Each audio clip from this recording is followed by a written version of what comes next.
India और रसिया दो ऐसी कंट्री जो जियोग्राफिकली, पॉलिटिकली और ट्रेडिशनली एक दूसरे से बिल्कुल ही अलग है, लेकिन फिर भी ये दोनों ही कंट्री के पॉलिटिशियन या फिर सिविलियन एक दूसरे को आखिर इतना सपोर्ट क्यों करते हैं। हाल ही में एक रिपोर्ट पब्लिश हुई जिसमें कि इंडियन से ये पूछा गया कि वो इंडिया की सबसे फ्रेंडली कंट्री किसे समझते हैं, और 43% इंडियंस ने रसिया को अपना सबसे फ्रेंडली कंट्रीज माना और यूएसए को सिर्फ 27% लोगों ने यह बताया कि वो इंडिया की सबसे ट्रस्टेड पार्टनर है। लेकिन अमेरिका से इतना इकोनॉमिकली बेनिफिट होने के बावजूद भी इंडियंस आखिर यूएसए पर भरोसा क्यों नहीं करते। तो चलिए जानते हैं। दोस्तों, अक्सर ही कहा जाता है कि a real friend is one who walks in when the rest of the world walks out. एक सच्चा मित्र वही है जब पूरी दुनिया आपके खिलाफ हो जाए लेकिन फिर भी वह आपके साथ खड़ा रहे। इसे और बेहतर तरीके से समझने के लिए हमें इतिहास के पन्नों को पलटना होगा। आज भले ही इंडिया और यूएस के रिलेशन अच्छे हो, लेकिन फ्यूचर में ऐसा बिल्कुल भी नहीं था। इंडिया के इंडिपेंडेंस के समय से ही यूएसए का ज़्यादातर सपोर्ट पाकिस्तान की तरफ रहा है,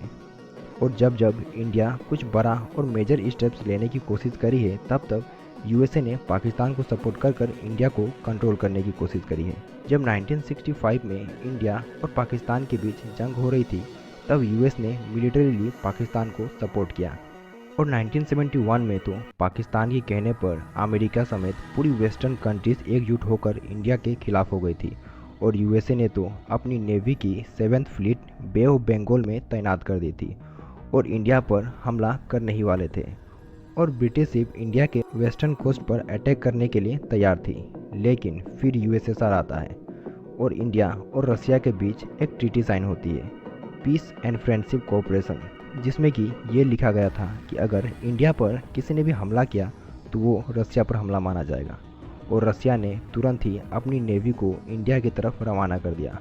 और इंडिया की तरफ बढ़ रहे यूएस यूके शिप को काउंटर करके रसिया ने यूएस और यूके को इंडिया की टेरिटोरियल बॉर्डर पे घुसने से रोक दिया, जिसके बाद 1971 का वार इंडिया ने पाकिस्तान को आसानी से हरा दिया और बांग्लादेश को एक नई कंट्री के तौर पर फॉर्म किया। और 1972 में यूएसए ने पाकिस्तान के साथ मिलकर चाइना के साथ अपनी डिप्लोमेटिक रिलेशन इस्टेब्लिश करने की कोशिश की,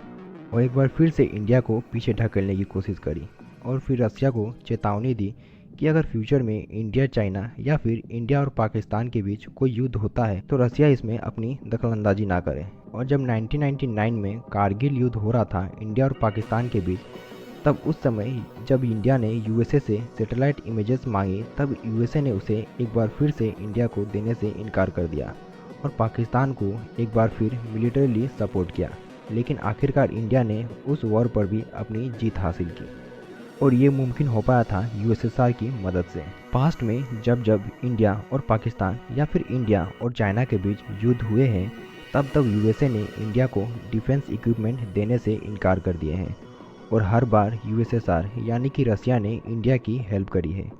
और जब जब यूनाइटेड नेशन यानी यूएन में इंडिया के खिलाफ कोई भी रेजोल्यूशन पास करने की कोशिश करी है बाकी सभी वेस्टर्न कंट्रीज और पाकिस्तान मिलकर,